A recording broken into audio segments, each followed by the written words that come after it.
দেখছেন যে বার কাউন্সিলের পরীক্ষার সময় 1914 জন ছেলেকে ফার্স্ট রিভিউতে 47 যারা পেয়েছিল 3 গ্রেড দিয়ে তাদেরকে পাস করানো হয়েছিল। পরবর্তীতে দেখা গেল যে সেই সব ছেলেকে সে আবার সেকেন্ড রিভিউ করে সেখানে মাত্র 600 কয়জনকে পাস করানো হলো, 1300 জনকে পাস করা হলো, এখান থেকে তাদেরকে বাতিল করা হলো।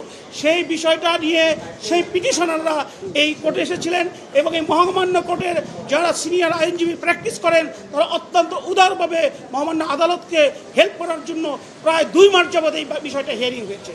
বিষয়টার মধ্যে যে বিষয়টা তুলে এসেছে, যে বিষয়টা স্পষ্টকরণ হয়েছে যে একবার যদি কাউকে রিভিউ দেওয়া হয়, দ্বিতীয়বার যদি সেই রিভিউ বাতিল করা হয়, এটা একটা ইলিগাল, একটা অন্যায়। দ্বিতীয়ত হচ্ছে বার কাউন্সিলের ক্ষমতা আছে, ইতিপূর্বে তারা করেছেন হাইকোর্ট এনরোলমেন্টের ক্ষেত্রে, কেন এদের ক্ষেত্রে করা হবে না? আজকের এই বিষয়ে সবচেয়ে বেশি যেটা গ্রহণযোগ্য জিনিস, মহামান্য আদালত সমস্ত পক্ষকে শুনে আইন, বিভিন্ন দেশের সিদ্ধান্ত পর্যালোচনা করে দেখেছেন যে বিভিন্ন দেশে এটা হয়েছে এবং রিজনেবল বলতে, যৌক্তিক বলতে এবং লেজিটিমেট এক্সপেকটেশন বলতে যেসব ডিসিশন আছে সেটার আলোকে এইসব পিটিশনাররা পাওয়া তাদের একটা অধিকার। সেই অধিকারের ফলে এখানে 632 জন পিটিশনার হয়েছিলেন, কিন্তু মহামান্য আদালত সেই 1914 জনের মধ্যে সেকেন্ড রিভিউ তাদের পাশ করে অ্যাডভোকেটে যারা প্র্যাকটিস করতেছেন, বাকি যারা প্র্যাকটিস করতে ভাইবা সুযোগ পাননি সকলকে অ্যালাউ করে দিয়েছেন যে তাদের প্রতি একটা অন্যায় করা হয়েছিল এবং প্রথমে রিভিউ পাস করা হয়েছে এবং তারা মাল্টিপল চয়েসে পাস করেছে, তারা এলএলবি পাস করেছে, তারা রিটেন পরীক্ষায় পাস করেছে এবং 47-এ পাস করেছে এবং অনেক ক্ষেত্রে দেখা গেছে যে থার্ড এক্সামিনারেও তারা পাস করেছে। কেন? এই যে আরবিট্রারি ডিসিশন নেওয়া হয়েছে, সেই কারণে মহামান্য আদালত যারা 1914 জন পাস করেছিলেন সকলকে অ্যালাউ করে দিয়েছেন। আমার পাশে আছেন আমাদের সকলের শ্রদ্ধেয় জনাব জাস্টিস ফয়জি স্যার এবং মধুজ্জামান বাদল স্যার। ওনারা এই বারকে নেতৃত্ব দিয়ে থাকেন ফ্রম দ্য বিগিনিং টু একদম এন্ড পর্যন্ত, প্রত্যেকটা সেকেন্ড ওনারা মিস করেন নাই, এই সব আইনজীবীদের পাশে দাঁড়িয়েছেন এবং তারা আপনাদের উদ্দেশ্যে একটু কিছু বলবেন স্যার। বলেন। বিসমিল্লাহির রহমানির রহিম। এখানে যে বিষয়টা আলোচনা হয়েছে সেটা হচ্ছে বার কাউন্সিলের কোনো এনরোলমেন্ট কমিটি কিভাবে পাস করাবে বা কিভাবে নীতি করবে, কি করবে, এটা কোনো ডিটেলস কোনো গাইডলাইন নাই।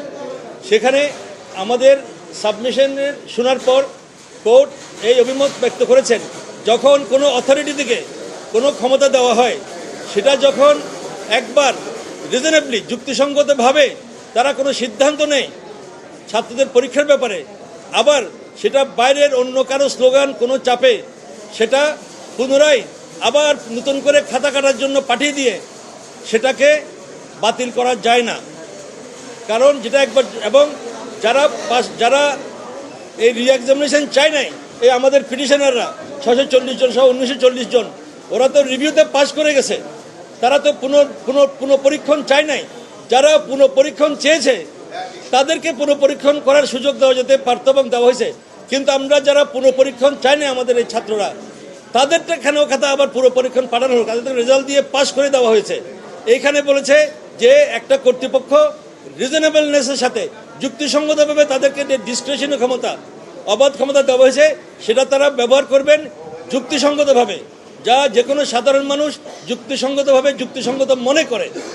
এটার ভিত্তিতে এই রায়টা এসেছে এবং এটাকে বাতিল করাটা এবং পরবর্তী খাতা পুনর্নিরীক্ষণে এদেরকে অন্তর্ভুক্ত করে এদেরকে ফেল করে দেওয়াটা এটা অযৌক্তিক হয়েছে এবং বার কাউন্সিল একটা অসামঞ্জস্যপূর্ণ প্রক্রিয়ার মাধ্যমে এসব করেছে।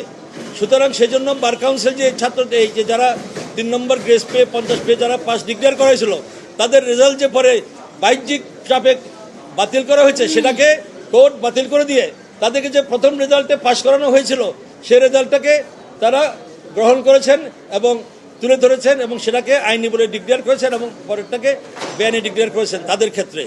এবং দ্বিতীয়ত নির্দেশ দিয়েছেন যে যেহেতু ইতিমধ্যে ভাইবা পরীক্ষা হয়ে গেছে, আবার এদের জন্য এই 1940 শুধু 650 জন যারা 670 জন যারা আবেদন, তারা না, 1940 জন যারা রিভিউতে পাস করেছিল, যারা পরে বঞ্চিত করা হয়েছে 1914 জন, এদের সবাইকে ভাইভাতে বসার সুযোগ দিতে হবে যারা যদি চায়, এবং এই জন্য একটা রিজনেবল টাইমের মধ্যে একটা ডেট দিয়ে ভাইভা পরীক্ষা নিতে বলেছে নিয়ম অনুযায়ী।